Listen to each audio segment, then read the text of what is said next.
You may get some cameo noises from the building site across the road um, where the buildings are still being built. Just in case you wonder what the beeping is, I haven't left something in the oven. My hair's a bit mad, but it's okay. We'll go with it. I've kind of come on live pressing it when I maybe should have mentally prepared a little bit more before coming on, but I was like, no, come on, let's do this. Let's do this. In the last few days, I've had so many different ideas for different lives and stuff. And it's not been like the right time, or I've not been in the right place for it to work. Sometimes if I do lives in places where there's an inconsistent signal, it means that it's just useless. But I got Wi-Fi wired into the flat, even though we're probably going to be moving soon, to make sure that the lives kind of like work.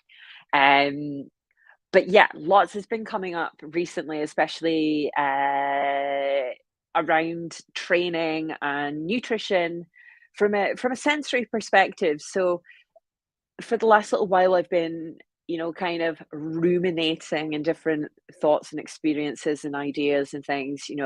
Last week I got asked a lot, because I met quite a lot of new people, if I was still a personal trainer, because of course that's where my sort of my background is in the fitness industry. And for the longest time, I've been thinking, how do I boil this down? Because I mean, I even did a course where someone tried to like refine what it is that I do.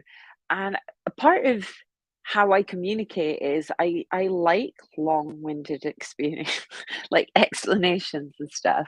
If I was to boil it down, it's more of a I'm more of a self-reclamation coach for neurodivergent and cPTSD people, using health and fitness, as a tool, as a vehicle, for advocating for your own needs and the things that you like doing. Because I mean, what I've recognized in the last 2 to 5 years is that it's been a lot of seeking for answers, or being told you should do this, you should do this, you should do this, and none of it fits. And all along, what I've really needed to do is come back in and think, okay, so what feels most natural to me, and it's always the right answer. And this feeds back into your experience with exercise and with nutrition as well. Uh, we're fed all these different rules and shoulds, and you should do this, you shouldn't do this is good, this is bad, this is healthy, this is not. And it's all wildly oversimplified. And a lot of the time, all the way through my fitness career, and even before then, when I was using exercise and nutrition as a form, I guess, of self-regulation, before I even knew what that meant, was that a lot of the rules didn't apply to me. I was having to take what I was learning in textbook and take, what is, I guess, essentially fundamentally fact, and shaping and bending and changing it a little bit so it actually fit my experience. There was lots of different approaches that I'd have to take. And I guess I've been doing, is I've been meditating on this idea for a little while. And when I was training on Monday in particular, now nothing about me wanted to go to the gym on Monday. I can't even remember why. I just knew that I was kind of low energy, and I was like, But at the same time, oh, okay, I know, I remember. So I had a lot of sort of nervous, agitated energy in me. And I didn't really want to go to the gym. I didn't really want to go train. I didn't have the energy really to either to do anything really wild. It wasn't a time for me to go and push past that feeling of kind of tired but agitated, which is something that I did used to do. So it was kind of something where I went in with the intention of just shifting some of this energy, but being very mindful that I was feeling kind of overwhelmed and tired within my body. So I did really grounded exercises. I did some things that I've been doing with my yoga teacher training, and I did some lifts that weren't heavy. So it was about training the movement pattern and getting a sense of groundedness. So I only did maybe 5 or 6 different exercises, but the focus was to move some of that energy, that, you know, agitated energy out of my body and finding groundedness at the same time. The focus was bringing in the breath and deepening the breath, because when I feel sort of agitated or anxious, what happens is the breath gets kind of shallow and you drop into this cycle of feeling tired but agitated. So like you've got lots of energy but none at the same time. And because this was a really slow and mindful mini practice I did, so I was only in there for about 20 minutes. It was just enough just to move some of this energy. I felt differences from additions to my training coming through. Um, so in particular, what was I doing? Okay, so I did some overhead squats with just the bar. So I used the 15. So again, it wasn't like a workout. It was just training the movement pattern and being really mindful. And I noticed the difference of the strength and the movement and the ability to come to the full depth of the squat without it being feeling unstable. And and it was something that's come through from doing the yoga. And I think where some people maybe get put off with yoga is the perception that you have to have a level of flexibility, and or patience to practice it. um but it's one of those things where the changes that you get are almost so subtle you don't notice them building up and snowballing. And when I did the hanging on the monkey bars, so I was just hanging. I'm working on getting my grip strength back in, and trying to balance the work that I'm doing on the front half of my body as well as the back half of my body. And when I used to do monkey bar hangs, what used to happen was my body would swing lightly back and forth. So you're trying to get rid of that swing and bring it really still. And when I jumped up, I've not done hanging for a while, my body was just still. And I was like, yes, this is working.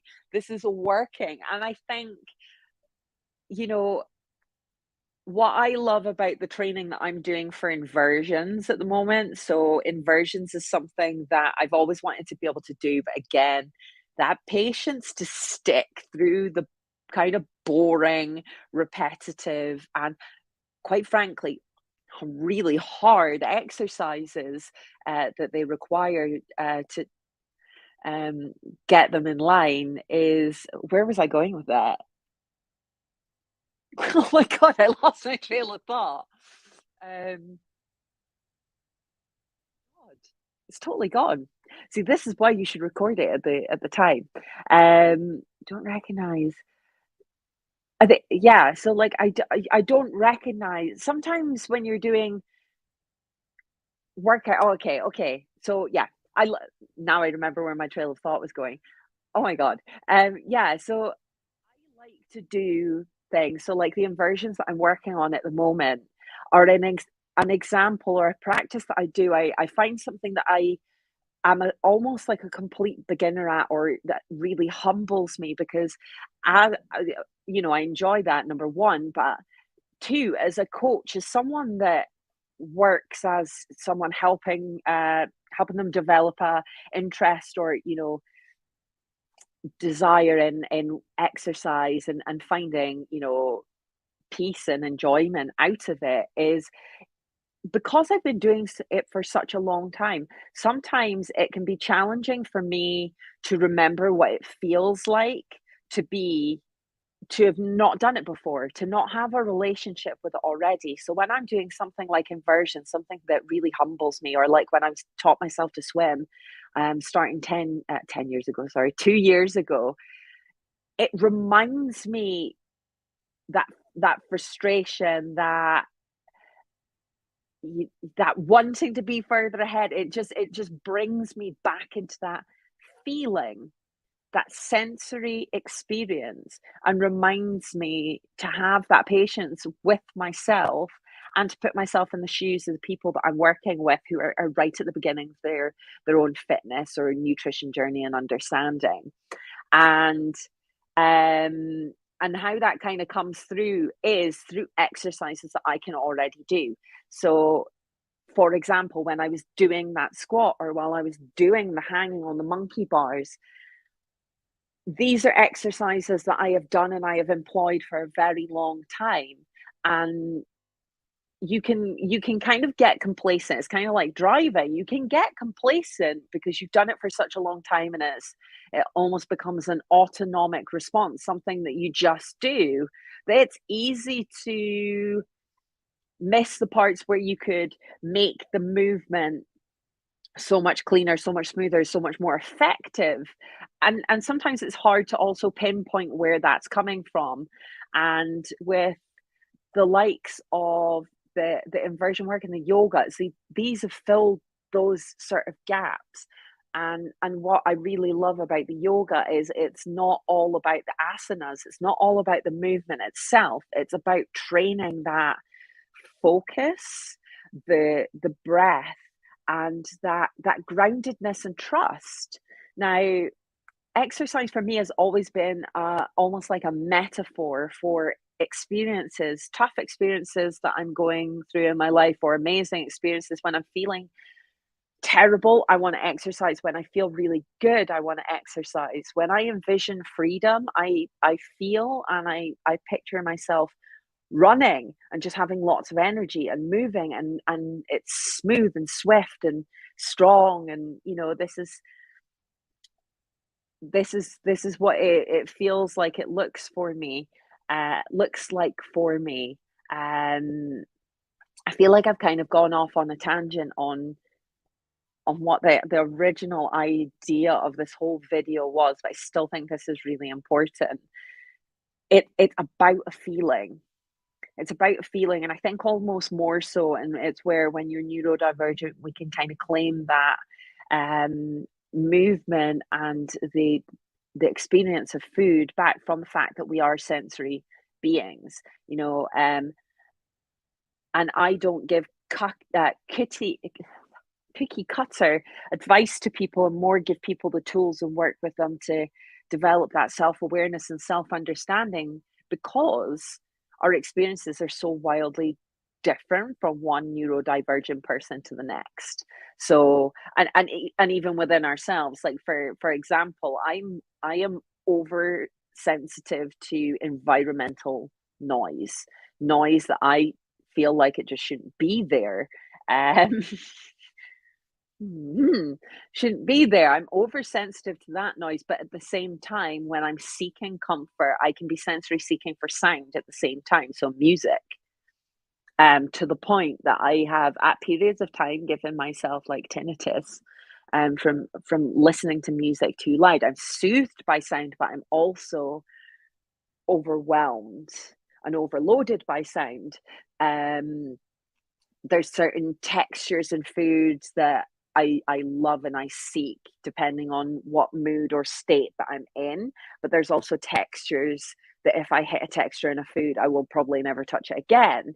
And being aware of these different sensory experiences within your food and within your exercise is a really powerful way of moving away from the you should do XYZ movement to, you know, achieve whatever goal it is that you're trying to achieve, or you should eat this food. And instead, working with your own preferences is always, and validating yourself and your own experience is always going to be more powerful than doing what you've likely done your entire life. Push yourself into this little box of shoulds.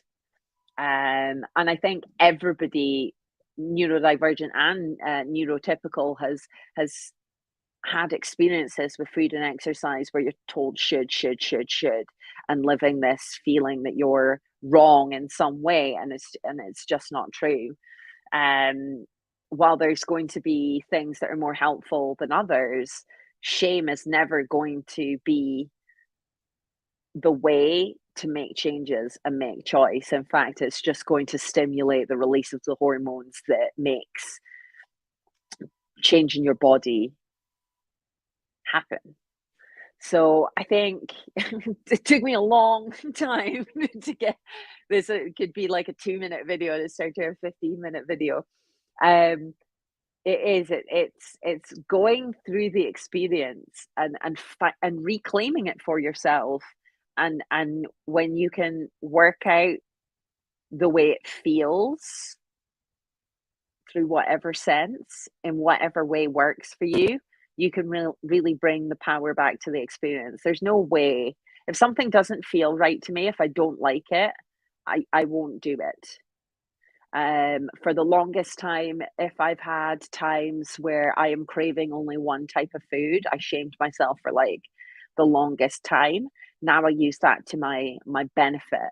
And if I need or feel the need for something, I can go in and I can be like, okay, so what is this need? Where does it come from? And and work it out, because I'm seeing so many videos or posts of people saying, "Oh, this food is unhealthy," or and I think that is unhealthy because it's so contrived. It's so limiting, um, and and there's so much to be had from not making yourself wrong all the time.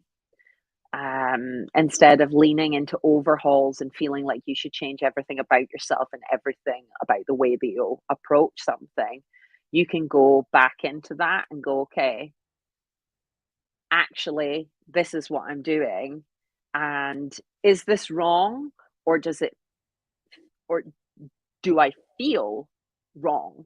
Because how you perceive something to be is going to create an experience in your body as well. So there's a lot to unpick with it. There's a lot to unpick with it, and I can do lots of different videos on lots of different things. And I think the more of these videos I do, it's going to be easier for me to get across the point that I really want to. But I guess I find it hard explaining the what it feels like because it's mine. It's mine. I did a or meant to do it was like a pre-interview for like a podcast, and I was trying to explain how I did running, and how it didn't make sense to me until after it did, but it didn't. It made perfect sense when I found out I was autistic. It made perfect sense why the way that I approach training as a runner and someone who would train someone that runs or cycles or um, I'm thinking about all of the moving parts at any one time. If I go for a run, for example, I am I love this. When I'm going for a run, I am aware of the distribution of weight between each side of my body and what is doing the pushing, the pulling, and whether I need to consciously realign so there's less of an imbalance that would create further imbalances.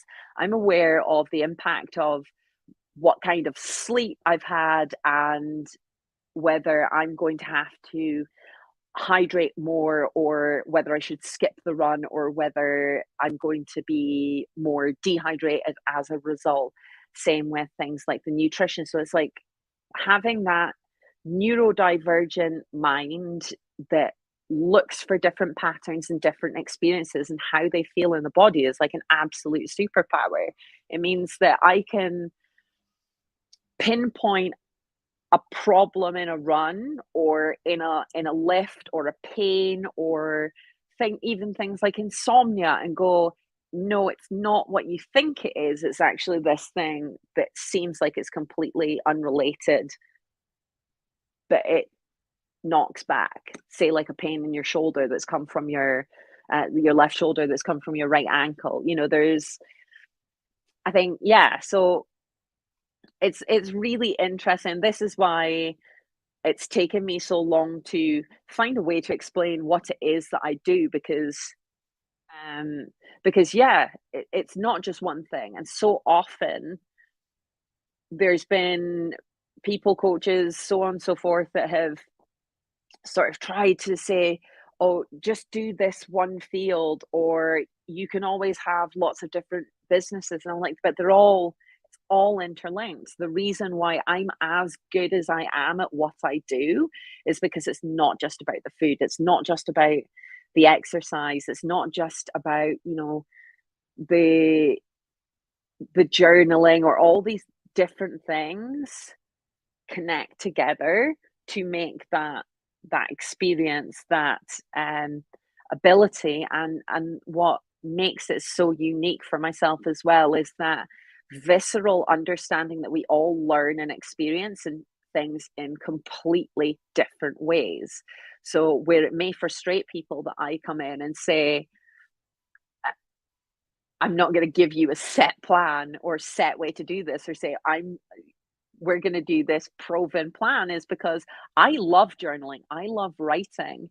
I love doing that, but that's inaccessible to some other people. But it doesn't mean that it can't be approached from a different modality that would make it work. And that's where all wires back into how you feel, how you experience it.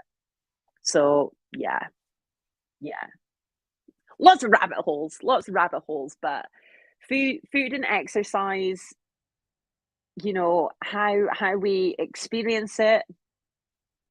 I've said it like a million times, but I believe that food and exercise can be used as a weapon for self-destruction, or it can be a tool for reconnecting with yourself, and self-empowerment, and all of these different things. This is how I see it, because I've been at both ends of that same spectrum at different points of my life, and it's always going to be that sort of like that balance, depending um, on what new level is being unpicked.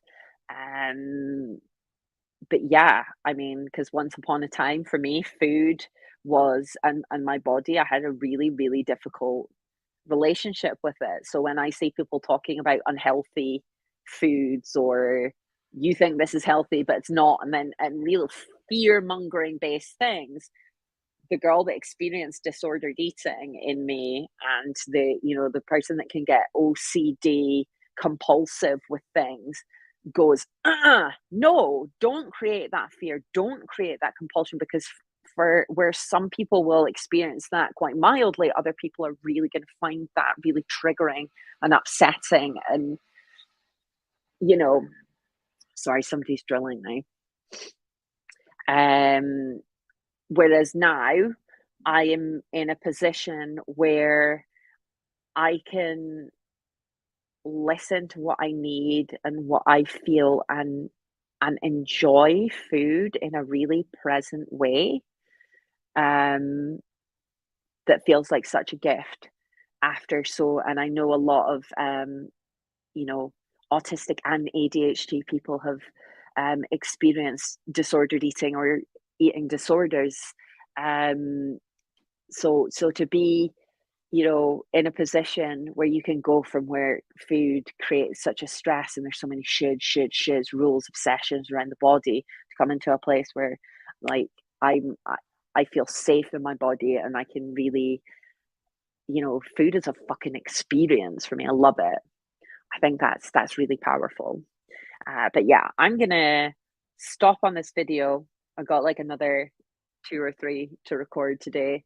And yeah, I think I've covered everything I wanted to in this one. Lots to think about, lots of different areas I've pinged about, but um, all interconnected, interrelated. So if you have any questions, comments, or whatever, you can pop them in the comments. And if you missed it, don't worry, or you think it's going to get lost on Facebook or LinkedIn, all of my live videos go onto my YouTube, so you can find them all there. So if you like and subscribe and comment and share and all that jazz that helps it reach other people that would benefit from this, then yeah, subscribe on. Thanks. Bye.